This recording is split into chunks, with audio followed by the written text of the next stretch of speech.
तो आज हमारे पास छत्तीसगढ़ के आर्थिक सर्वेक्षण 2024-25 का एक बड़ा ही दिलचस्प हिस्सा है।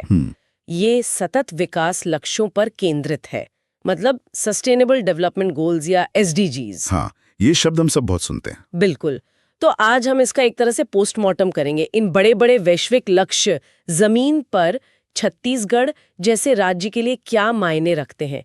क्या हम वाकई प्रगति को माप भी सकते हैं? और ये विषय इसलिए भी अहम है क्योंकि ये विकास को देखने का एक बिल्कुल नया नजरिया देता है। मतलब ये सिर्फ सड़कें और कारखाने बनाने के बारे में नहीं है। ये 2015 में संयुक्त राष्ट्र ने जो 17 लक्ष्य अपनाए थे, अच्छा। उनका एक पूरा समूह है। और ये कहता है कि असली विकास तब है जब गरीबी भी मिटे, धरती भी बचे और समाज में शांति भी हो। ये 2030 तक दुनिया को बदलने का एक बहुत ही महत्वाकांक्षी रोड मैप है असल में। ठीक है, तो चलिए इसे खोलते हैं। एक ग्लोबल ब्लूप्रिंट, लेकिन हम इसे एक भारतीय राज्य की कह सकते हैं माइक्रोस्कोपिक स्लाइड पर रखकर देखेंगे। अच्छा नजरिया है। हाँ, ये जानना वाकई दिलचस्प होगा कि एक ग्लोबल एजेंडा स्थानीय स्तर पर कैसे काम करता है। क्या ये सिर्फ कागजों पर अच्छा दिखता है या सच में कुछ बदल भी रहा है? बिल्कुल, ये वैश्विक से स्थानीय तक के सफर की कहानी है। तो सबसे पहले एकदम बुनियादी बात पर आते हैं। जब हम कहते हैं सतत विकास, तो इसका मतलब क्या है? क्योंकि अक्सर लोग इसे सिर्फ पर्यावरण से जोड़कर देखते हैं। हाँ, ये एक बहुत आम गलतफहमी है और स्रोत दस्तावेज इसे बहुत अच्छे से समझाता है। देखिए, इसका मूल विचार तो वही है कि आज की जरूरतों को ऐसे पूरा करो कि आने वाली पीढ़ियों को दिक्कत ना हो। बिल्कुल, लेकिन पहले इसके 3 स्तंभ माने जाते थे: आर्थिक, सामाजिक और पर्यावरण। पर अब एसडीजीज ने इसे और व्यापक बना दिया है।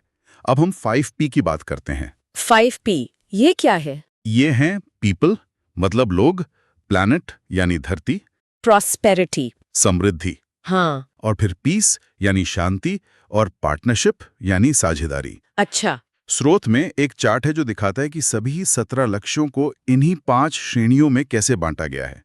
जैसे लोग में गरीबी, भुखमरी, स्वास्थ्य, शिक्षा, ये सब आ जाते हैं। और धरती में जलवायु, पानी, ये सब होगा? हाँ, पानी, जमीन के नीचे का जीवन, बिल्कुल। पर ये समृद्धि, शांति और साझेदारी, ये थोड़े अमूर्त से लगते हैं।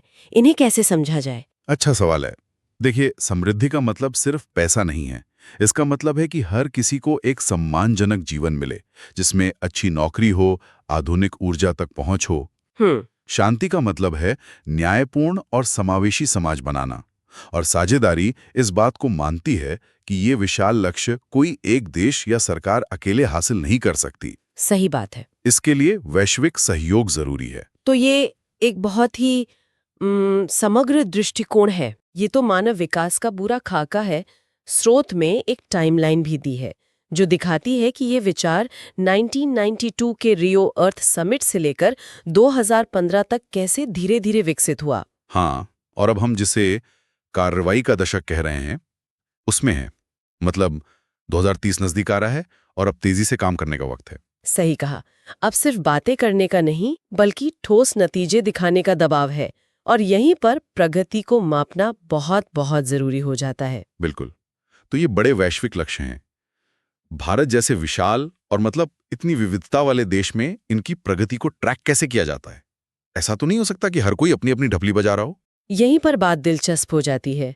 स्रोत 2 प्रमुख भारतीय तंत्रों पर प्रकाश डालता है। पहला है मोस्पी, यानी जो हमारा सांख्यिकी मंत्रालय है, उसका बनाया हुआ राष्ट्रीय संकेतक ढांचा, जिसे नेशनल इंडिकेटर फ्रेमवर्क या NIF कहते हैं। ये तो काफी टेक्निकल लगता है। हाँ, ये बहुत ही विस्तृत, वैज्ञानिक और कह सकते हैं भारी भरकम ढांचा है। दस्तावेज के मुताबिक इसमें करीब 290 संकेतक हैं जो हर लक्ष्य की प्रगति को बहुत बारीकी से मापते हैं। ये बिल्कुल सरकारी आधिकारिक पैमाना है। ठीक है, तो मॉस्पी एक विस्तृत वैज्ञानिक ढांचा बनाता है, लेकिन मुझे लगता है कि जो चीज असल में राज्यों को हरकत में लाती है वो है नीति आयोग की रैंकिंग। वो एक तरह की सार्वजनिक होड़ पैदा करती है ना? आपने बिल्कुल सही पकड़ा। दूसरा और शायद ज्यादा प्रभावशाली तंत्र है नीति आयोग का SDG इंडिया इंडेक्स। अच्छा। यह हर राज्य और केंद्र शासित प्रदेश को 0 से 100 के पैमाने पर एक स्कोर देता है, फिर उन्हें 4 श्रेणियों में बांटता है। हाँ, मैंने पढ़ा है इसके बारे में। Aspirant, performer. सही। एस्पिरेंट यानी आकांक्षी, जिनका स्कोर 50 से कम है। परफॉर्मर यानी अच्छा प्रदर्शन करने वाले, 50 से 64 के बीच। फिर फ्रंट रनर यानी अग्रणी, 65 से 99। और अंत में अचीवर, जिनका स्कोर 100 है। एक तरह से राज्यों के लिए एक सालाना रिपोर्ट कार्ड। इससे तो मुख्यमंत्रियों पर भी दबाव बनता होगा, कोई भी एस्पिरेंट श्रेणी में नहीं रहना चाहेगा। बिल्कुल। ये तो प्रतिस्पर्धी संघवाद का एक बेहतरीन उदाहरण है। बिल्कुल, इसका मकसद भी यही है कि राज्यों के बीच एक स्वस्थ प्रतिस्पर्धा हो, वे एक दूसरे से सीखें। और अगर हम आंकड़ों को देखें तो भारत का कुल स्कोर 2020-21 में 66 था, जो 2023-24 में बढ़कर 71 हो गया है। 5 अंकों का सुधार। हाँ, ये एक महत्वपूर्ण उपलब्धि है और दिखाता है कि देश सही दिशा में आगे बढ़ रहा है। तो ये राष्ट्रीय तस्वीर है, भारत का स्कोर 66 से 71 हो गया है। अब सवाल ये उठता है कि इस राष्ट्रीय औसत में छत्तीसगढ़ का योगदान कितना है? क्या राज्य औसत से बेहतर कर रहा है या उसे अभी लंबा सफर तय करना है? यहाँ छत्तीसगढ़ की कहानी उम्मीद जगाती है। असल में आंकड़े एक महत्वपूर्ण सफर दिखाते हैं। 2021 में छत्तीसगढ़ का स्कोर था 61 मतलब परफॉर्मर श्रेणी में। हाँ, परफॉर्मर श्रेणी में था, जो कि ठीक ठाक है। लेकिन 2023-24 तक इसका स्कोर 6 अंक बढ़कर 67 हो गया। अरे वाह! और इससे ये छलांग लगाकर फ्रंट रनर श्रेणी में आ गया। 6 अंकों की छलांग। ये इसलिए भी महत्वपूर्ण है क्योंकि जब आप 60 के पार होते हैं तो हर एक अंक हासिल करना मुश्किल होता जाता है। सही बात है। 0 से 50 तक जाना आसान है, पर 61 से 67 तक जाना ज्यादा मेहनत का काम है। ये तो राष्ट्रीय औसत से भी ज्यादा तेज सुधार है। सही कहा, ये एक बड़ी उपलब्धि है। और जब हम गहराई में जाते हैं तो कुछ क्षेत्रों में प्रगति तो असाधारण है। हाँ, मैंने भी वो आंकड़ा देखा। लक्ष्य 12 जिम्मेदार उपभोग और उत्पादन, इसमें स्कोर 31 अंक बढ़ा। ये कैसे संभव है? अविश्वसनीय लगता है ना? हाँ, 31 अंकों का उछाल। स्रोत सीधे तौर पर इसका कारण तो नहीं बताता, लेकिन ये अक्सर बेहतर वेस्ट मैनेजमेंट या औद्योगिक प्रदूषण पर सख्ती जैसे कदमों से होता है। बिल्कुल, ये दिखाता है कि कुछ क्षेत्रों में सही नीतिगत हस्तक्षेप से कितनी तेजी से बदलाव लाया जा सकता है। इसी तरह लक्ष्य 1 कोई गरीबी नहीं, इसमें 21 अंकों का एक और बड़ा उछाल है। अच्छा। ये संभवतः बेहतर पीडीएस यानी सार्वजनिक वितरण प्रणाली और ग्रामीण आजीविका कार्यक्रमों का नतीजा हो सकता है। लेकिन ये कहानी का सिर्फ एक पहलू है ना? रिपोर्ट चुनौतियों के बारे में भी बहुत स्पष्ट है। हाँ, ये एक तरफा कहानी नहीं है। लक्ष्य 2 यानी शून्य भूखमरी, लक्ष्य 9 जो उद्योग और नवाचार से जुड़ा है, और लक्ष्य 13 जलवायु कार्रवाई, ये ऐसे क्षेत्र हैं जहां राज्य को बहुत मेहनत करनी है। इन सब में स्कोर 50 से नीचे है, जैसा मैंने देखा। हाँ, ये अभी भी एस्पिरेंट श्रेणी में है। यह दिखाता है कि प्रगति सभी लक्ष्यों में एक समान नहीं है। खासतौर पर लक्ष्य 9 जो औद्योगिकरण से जुड़ा है, एक विकासशील राज्य के लिए चिंता का विषय हो सकता है। स्रोत में भारत और छत्तीसगढ़ के स्कोर की तुलना करने वाली एक तालिका है, वो बहुत कुछ बताती है। हाँ, वो बहुत दिलचस्प है। जैसे लक्ष्य 6 स्वच्छ जल और स्वच्छता में 2023-24 में छत्तीसगढ़ का स्कोर 93 है, जबकि भारत का 89 है। ये तो एक बड़ी जीत है। बिल्कुल। और लक्ष्य 7 किफायती और स्वच्छ ऊर्जा में भी छत्तीसगढ़, जिसका स्कोर 96 है, राष्ट्रीय औसत 87 से बहुत आगे है। ये तुलना जरूरी है। ये दिखाती है कि राज्य किन क्षेत्रों में राष्ट्रीय स्तर पर नेतृत्व कर रहा है। लेकिन सिक्के का दूसरा पहलू भी है। जैसे लक्ष्य 3 अच्छा स्वास्थ्य और कल्याण, इसमें छत्तीसगढ़ का स्कोर सिर्फ 61 है, जबकि राष्ट्रीय औसत 77 है। ओहो, ये तो बहुत बड़ा अंतर है। हाँ, और ये दिखाता है कि स्वास्थ्य के क्षेत्र में अभी बहुत काम किया जाना बाकी है। तो जमीन पर इसका क्या मतलब है? मतलब एक राज्य सरकार इन 17 लक्ष्यों और सैकड़ों संकेतों को लागू और ट्रैक कैसे करती है? इसकी मशीनरी क्या है? ये सब सिर्फ रायपुर में बैठे अधिकारियों तक सीमित तो नहीं रह सकता। नहीं, और यहीं पर छत्तीसगढ़ का संस्थागत ढांचा काम आता है। उन्होंने एक बहुत ही व्यवस्थित त्रिस्तरीय प्रणाली स्थापित की है। 3 स्तरों पर? हाँ, स्रोत में इसका एक स्पष्ट चार्ट दिया गया है।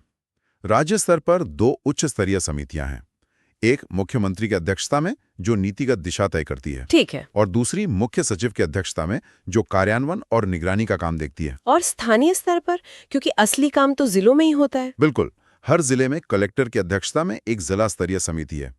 ये ढांचा सुनिश्चित करता है कि योजनाएं सिर्फ कागजों पर ना रहें, बल्कि जिले और ब्लॉक स्तर तक उनकी निगरानी हो। एक तरह का कमांड एंड कंट्रोल सिस्टम। हाँ, जो ऊपर से लेकर नीचे तक कार्यान्वयन को बढ़ावा देता है। और इन समितियों को काम करने के लिए डेटा चाहिए होता होगा। स्रोत में SIF और DIF का जिक्र है। ये इस पूरी प्रक्रिया का दिल लगता है। ये क्या है? आपने सही समझा, ये इस प्रक्रिया का सबसे महत्वपूर्ण हिस्सा है। SIF का मतलब है राज्य संकेतक ढांचा और DIF का मतलब है जिला संकेतक ढांचा। स्टेट और डिस्ट्रिक्ट इंडिकेटर फ्रेमवर्क। सही। ये राज्य के अपने रिपोर्ट कार्ड हैं। SIF में 16 लक्ष्यों के लिए 275 संकेतक हैं और DIF में 15 लक्ष्यों के लिए 82 संकेतक हैं। एक मिनट, तो राज्य स्तर पर 275 संकेतक और जिला स्तर पर 82, इनमें फर्क क्या है? फर्क देखिए, यहीं पर रणनीति की गहराई पता चलती है। राज्य स्तर पर SIF में संकेतक व्यापक होते हैं, जैसे प्रति व्यक्ति बिजली की खपत या कुल वन क्षेत्र। अच्छा, मैक्रो लेवल पे। हाँ, लेकिन जिला स्तर पर DIF में संकेतक ज्यादा जमीनी और कार्यवाही योग्य होते हैं। जैसे कितने प्रतिशत स्कूलों में लड़कियों के लिए अलग और क्रियाशील शौचालय हैं, या कितने प्रतिशत बच्चों का पूर्ण टीकाकरण हुआ है। इससे पता चलता है कि निगरानी कितनी बारीक हो जाती है। ये डेटा तो वाकई आंखें खोलने वाला है। हम छत्तीसगढ़ की बात करते हैं जैसे कि वो एक इकाई हो, लेकिन इस डेटा से पता चलता होगा कि राज्य के भीतर ही कितनी असमानताएं हैं। हाँ, और यही इसका सबसे बड़ा फायदा है। स्रोत में एक नक्शा है जो जिलों के प्रदर्शन को दिखाता है। मैंने देखा उसे। 2023 की रिपोर्ट के अनुसार धमतरी और कांकेर जैसे जिलों का स्कोर 77 है, जो राष्ट्रीय औसत से भी कहीं बेहतर है। वहीं दूसरी ओर बीजापुर और सुकमा जैसे जिलों का स्कोर 56 और 60 है। ये राज्य के भीतर ही बड़ी क्षेत्रीय असमानताओं को उजागर करता है। मतलब एक ही राज्य में दो अलग अलग दुनियाएं हैं। बिल्कुल। ये डेटा तो नीति निर्माताओं के लिए सोने की खान जैसा है। इससे साफ पता चलता है कि किस जिले को किस लक्ष्य पर ज्यादा ध्यान देने की जरूरत है। जैसे स्रोत में एक और तालिका है जो बताती है कि कोई गरीबी नहीं में कबीर धाम और जशपुर टॉप पर है, जबकि गुणवत्तापूर्ण शिक्षा में दुर्ग और बालोद आगे हैं। हाँ, तो बीजापुर का कलेक्टर दुर्ग से सीख सकता है कि शिक्षा में क्या अच्छा काम हो रहा है। बिल्कुल। इस विस्तृत डेटा का यही उद्देश्य है। ये सिर्फ समस्या नहीं बताता, समाधान की दिशा भी दिखाता है। ये पहचानने में मदद करता है कि कौन से जिले संघर्ष कर रहे हैं और कहां से अच्छी प्रथाओं को सीखा जा सकता है। ताकि संसाधनों का सही जगह पर उपयोग हो। सही जगह पर और सही तरीके से। तो हमने एक वैश्विक संयुक्त राष्ट्र योजना से लेकर छत्तीसगढ़ में जिला स्तरीय स्कोर तक का सफर तय किया। मेरे लिए जो सबसे बड़ी बात निकल कर आ रही है वो ये है कि यह विकास के लिए एक बहुत ही संरचित, डेटा संचालित और जवाबदेह दृष्टिकोण है।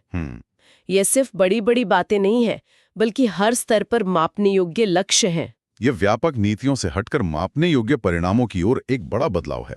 प्रतिस्पर्धा और इतनी गहरी निगरानी का ये ढांचा निश्चित रूप से प्रगति को बढ़ावा दे रहा है। लेकिन जैसा कि हमने देखा, ये उन क्षेत्रों को भी बेरहमी से उजागर करता है जो अभी भी पीछे हैं और जिन पर तत्काल ध्यान देने की आवश्यकता है। ये जवाबदेही तय करने का एक शक्तिशाली तरीका है। यहाँ एक अंतिम विचार है जिस पर मनन किया जा सकता है।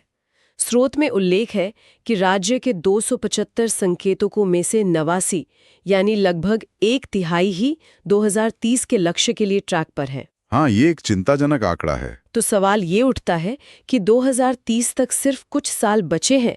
ऐसे में उन बाकी के 2/3 यानी 186 संकेतकों को संबोधित करने के लिए किस तरह की त्वरित और लक्षित कार्रवाइयों की आवश्यकता होगी?